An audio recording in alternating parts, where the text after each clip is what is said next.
He sido investigador de la UNAM muchísimos años, pero lo he combinado con hacer proyectos de desarrollo tecnológico en nuestro país, cosa que me llena de entusiasmo.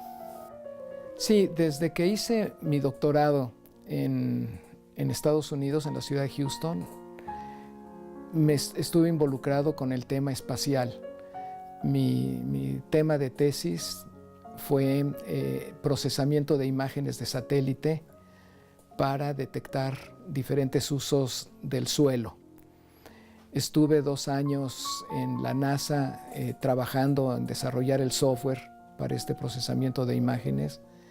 En 1973 regresé a México después de mi posgrado y me incorporé a la UNAM, al Instituto de Investigación en Matemáticas Aplicadas y Sistemas, que en esa época era el que daba los servicios de cómputo en la universidad, era el que tenía las computadoras y era lo que me apasionaba. Hacia el final de los 70s me paso al Centro de Cómputo Electrónico de la UNAM, en esa época tenía ese nombre, después se llamó Centro de Computación y Servicios, y finalmente fue la Dirección General de Servicios de Cómputo Académico, que es DGESCA, un nombre que conservó por muchos años. Ahí pues seguimos desarrollando aplicaciones del uso de la computación. La más relevante es el haber traído por primera vez en 89, en abril de 89, me acuerdo perfectamente, inauguramos una antena satelital con la red científica de Estados Unidos, National Science Foundation Network, y trajimos el Internet de alta velocidad, Internet pues no como lo conocemos hoy, pero para lo que se tenía en ese momento pues era una maravilla. Era inimaginable poder mandar una carta al otro lado del mundo en 1 hora, inimaginable tener la respuesta 2 horas después de esa misma cosa. Se pusieron los periódicos en línea, todo lo que fue el desarrollo de Internet nace con estos primeros servicios de DGESCA en la UNAM entre 89 y 92, 94. La Universidad Nacional Autónoma de México, UNAM, creó el Programa Universitario de Investigación y Desarrollo Espacial, PUIDE, que desarrolló en 1991 el proyecto UNAMSAT-1 y tuvo como objetivo fabricar el primer satélite en México, con el fin de estudiar la trayectoria de impacto de los meteoritos en la atmósfera terrestre. El programa fue una iniciativa de varios colegas académicos cuando yo estaba en la rectoría, específicamente el doctor Poveda, que estaba en el Instituto de Astronomía, y varios otros amigos que estaban en ese tiempo en el Instituto de Astronomía, algunas personas del Instituto de Ingeniería también, que participaron en la idea de echar a andar un programa que pudiera empezar a desarrollar, por un lado, un satélite experimental con fines científicos y por otro lado empezar a entrenar jóvenes en el campo. A mí la idea me pareció espléndida, porque realmente no teníamos en el país, desde luego en la universidad, un antecedente de esta naturaleza.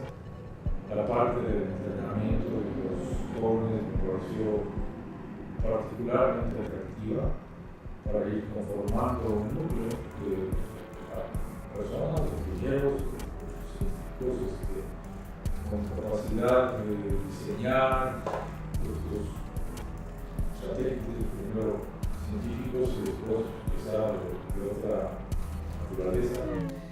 En 93 más o menos, un grupo de astrónomos, David Lieberman, Gianfranco Visiacchi, el doctor Arcadio Poveda, propusimos crear un programa de desarrollo espacial, de investigaciones espaciales en la UNAM. Y en DGESCA, de la cual yo era director en ese momento, los acogimos, les dimos los recursos, les dimos el entorno para que pudiera crearse este grupo. Llegaron entonces estos investigadores y empezaron a plantear desarrollos de experimentos espaciales, etcétera. Una de las personas que se integró al grupo, David Lieberman, nos trajo una propuesta de hacer un satélite mexicano, en base, pues claro, a las tecnologías que existían en otros lados del mundo. Pero bueno, eso es la tecnología. Tecnología es tomar lo que existe y transformarlo en una cosa que no existe y que es mejor y que tiene nuevas funcionalidades. Bueno, pues teníamos en la universidad electrónicos, investigadores en telecomunicaciones, computólogos, mecánicos, y se empezó a trabajar en un plano para desarrollar un satélite que se llamaría UNAMSAT-1. El UNAMSAT-1 fue concluido en 1993 en Ciudad Universitaria. Fue lanzado desde una base militar rusa el 28 de marzo de 1995. Pero una falla en el cohete ruso provocó el fracaso del lanzamiento. Para muchos de nosotros era un sueño pensar que podríamos construir un satélite. Los habíamos usado muchos años, los admirábamos, y ¿por qué no hacerlo? Tenemos lo que necesitamos, tenemos las personas, tenemos los elementos. Pues se hizo un plan de desarrollo y se vio que sí era lograble, incluso a costos muy, muy razonables.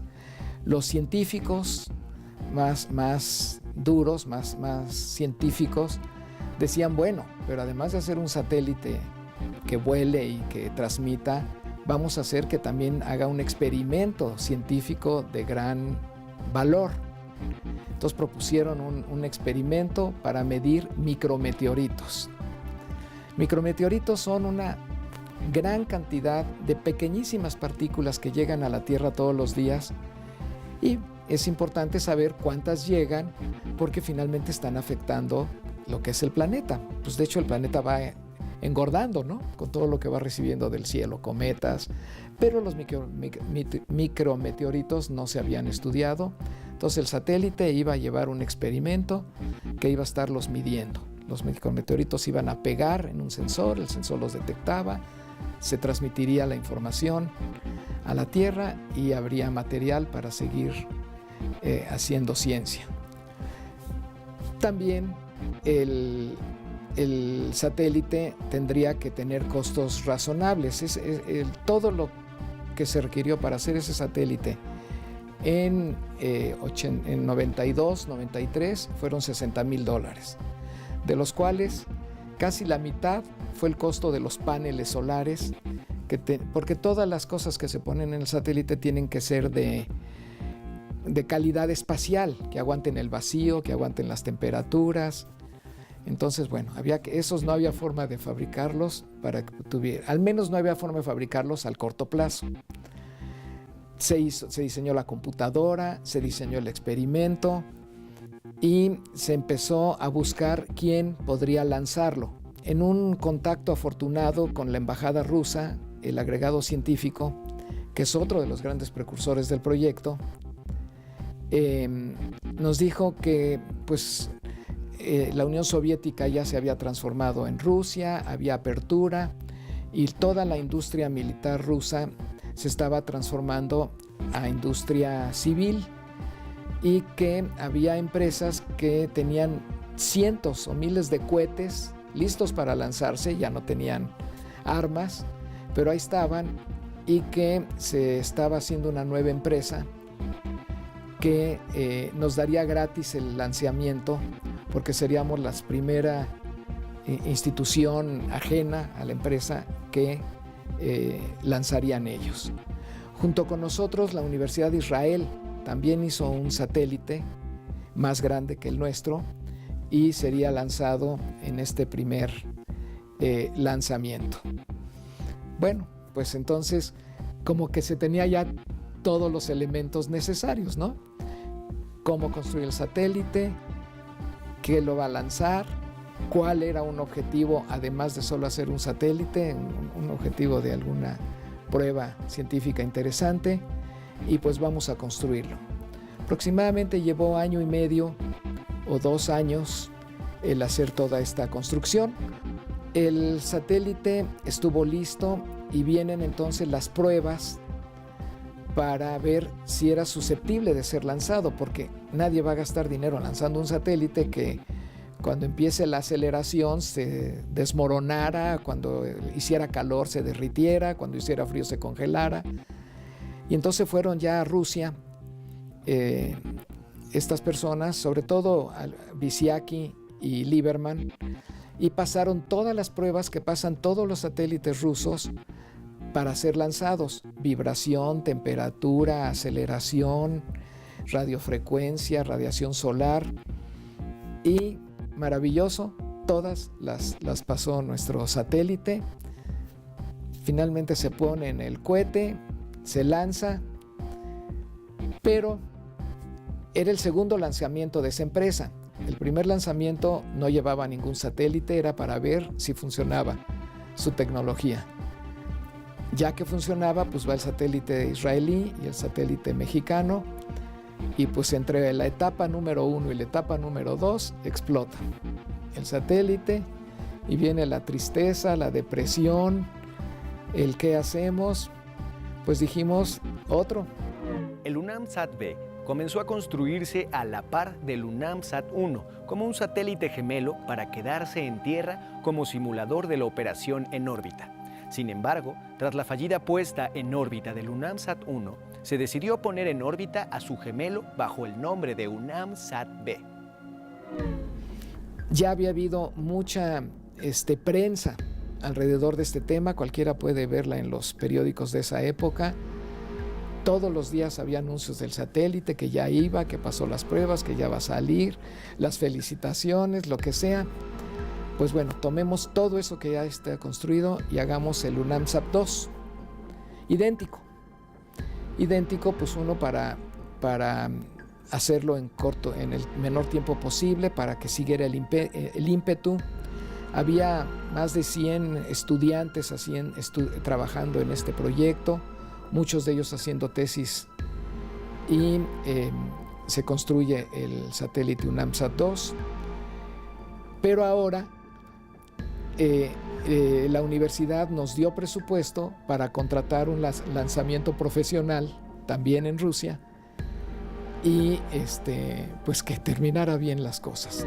El 5 de septiembre de 1996, desde el cosmódromo de Plesetsk, el UNAMSAT-B se separó exitosamente del satélite militar ruso para alcanzar una órbita de 1.000 kilómetros de altura a 83 grados de inclinación con respecto del Ecuador, e inició transmisiones a la estación portátil instalada en Plesetsk a las 11 de la noche. Se llevó, pasó las pruebas, se lanza y funciona. El lanzamiento, eso fue extasiante. El lanzamiento está en órbita, todo está bien, y hay que esperar a que dé un ciclo a la Tierra para poder recibir su señal, comunicarnos con él y saber si está vivo. Digo, pues no hay ojos que nos puedan decir qué está pasando ahí arriba, salvo que sabíamos que el lanzamiento había sido exitoso. Y efectivamente, aproximadamente 60 minutos después, se empiezan a oír las señales, se establece la comunicación y el satélite está funcionando. Y pues la segunda vuelta y la tercera vuelta, y así funcionó un tiempo. Regresa de Rusia todos los que habían ido al lanzamiento, y pues contentos con el proyecto. En agosto de 1997 se reportaron problemas en el sistema de alimentación de poder, que provocó la pérdida de funcionamiento del satélite. A los 60 días dejó de funcionar. Que una cosa de esa complejidad tecnológica deje de funcionar es lo normal. Desafortunadamente, meses después vino cambio de autoridades en la universidad, y las nuevas autoridades decidieron no seguir con el proyecto, y ahí acabó todo, causando frustración en muchos de nosotros, sobre todo en los dos técnicos más importantes del proyecto, que eran Vysiaki y Lieberman. Y sí, la tristeza fue mayor. Teníamos buena ciencia, en la universidad hay decenas de institutos científicos, pero no hay institutos tecnológicos, no hay mucho desarrollo tecnológico. Y ¿cómo hacer para que, igual que en los países desarrollados, la tecnología sea una parte muy importante del desarrollo social, una parte muy importante de la sociedad? O sea, finalmente la sociedad la que tiene que evolucionar. Las instituciones y los gobiernos son consecuencias del pensamiento de la sociedad. Y la sociedad tiene que percatarse que hacer tecnología le va a dar resultados. Cada quien tiene que seguir sus sueños y la sociedad tiene que ayudarnos a lograrlo. El Programa Universitario de Investigación y Desarrollo Espacial, PUIDE, se creó en 1990 por iniciativa del rector del UNAM, José Sarucán.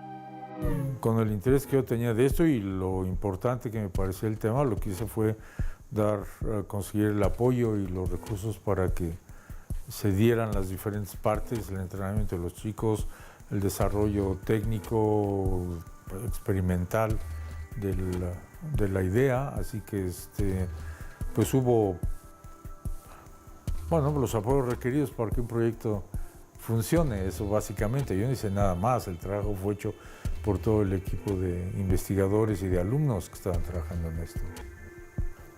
Yo creo que fue una desgracia que no se siguiera el programa de desarrollo espacial de la manera como estaba previsto. Fue una pérdida de jóvenes que ya estaban entrenados, capacitados, de relaciones con agencias internacionales para esto, incluso la propuesta de NASA de desarrollar toda una serie de satélites en Rosario, como les llaman, de información y de telecomunicaciones, porque realmente fue muy notable el haber hecho este satélite. La primera vez en el lanzamiento no pudo ocurrir porque el cohete ruso que iba simplemente pues no llegó, estalló a medio camino y perdimos esa oportunidad, pero lo volvimos a hacer, y en esa ocasión el satélite UNAMSAT llegó al espacio y empezó a mandar información sobre rayos cósmicos y algunos otros elementos que los astrónomos habían ideado que podría ser bueno empezar a tener información sobre esto. Yo creo que tendríamos otra historia en ese sentido si ese programa se hubiera continuado. Desafortunadamente no fue el caso. Y bueno, perdimos ahí una oportunidad de desarrollar en el país capacidad de tener satélites, por un lado, necesarios para toda una serie de cuestiones sociales de comunicación. México tiene que depender de la construcción de satélites comerciales, pues, básicamente, y por otro lado de satélites muy especialmente diseñados para conocer nuestro territorio de mejor manera, de características del territorio mexicano. Hay países como la India, como Brasil, etcétera, que China ya no digamos, que han desarrollado esta capacidad de la nada, como nosotros probablemente estábamos en el momento en el que el PUIDE se echó a andar, y que ahora tienen pues sus propias herramientas de observación y de análisis que nosotros desafortunadamente no tenemos y que deberíamos tener. Esto es un área, yo creo que importante, estratégica de desarrollo del país, y creo que la Agencia Mexicana Espacial debiera tener un apoyo y ideas muy claras de cómo conducirse aquí, y un apoyo mucho más claro por parte del Congreso para realmente poder tener la capacidad propia nuestra de tener satélites para nuestros usos y para nuestras necesidades. Esto me parece que es muy importante. La tecnología de los UNAMSAT.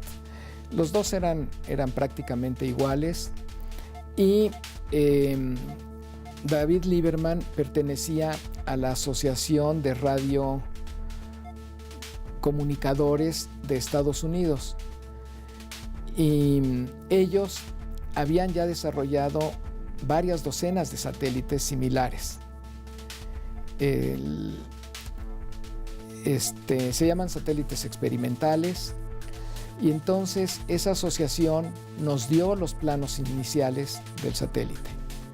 O sea, otra vez, existe algo que son satélites que han estado lanzando la Asociación Amateur de Radiofrecuencia, y esos planos los adaptamos a las variaciones propias del momento. Era un satélite de 20 centímetros por 20 centímetros por 20 centímetros, pesaba 10 kilos y se esperaba que pudiera funcionar varios años en el espacio. Hay 1000 cosas para que funcione en el espacio. Primero, o la que creemos causó que fallara, fue los cambios de temperatura. Si al satélite le da el sol, está 100 o 200 grados más caliente que cuando el satélite está detrás de la Tierra y no le da la luz del sol. Entonces es calentarse, enfriarse, calentarse, enfriarse. Para eso, el satélite tiene que girar y guardar el calor para el momento de frío y guardar el frío para el momento del calor. Una conjetura por las fallas que empezaron a suceder a los 60 días es que se congeló, que falló los cálculos de temperaturas o falló la rotación que debía de tener para conservar la temperatura, y empezó a provocar que se calentara o se enfriara al extremo, hasta que las conexiones eléctricas empezaron a cristalizarse, a romperse, a separarse. Pero bueno, es especulación. El asunto es que había que hacer el tercero, corregir todo lo que se hubiera podido detectar del primero, a lo mejor ponerle más sensores de temperatura para poder medir si ese era el factor determinante. Y bueno, eso es lo que hay que hacer una vez y otra vez, y cada vez las cosas van mejorando un poco.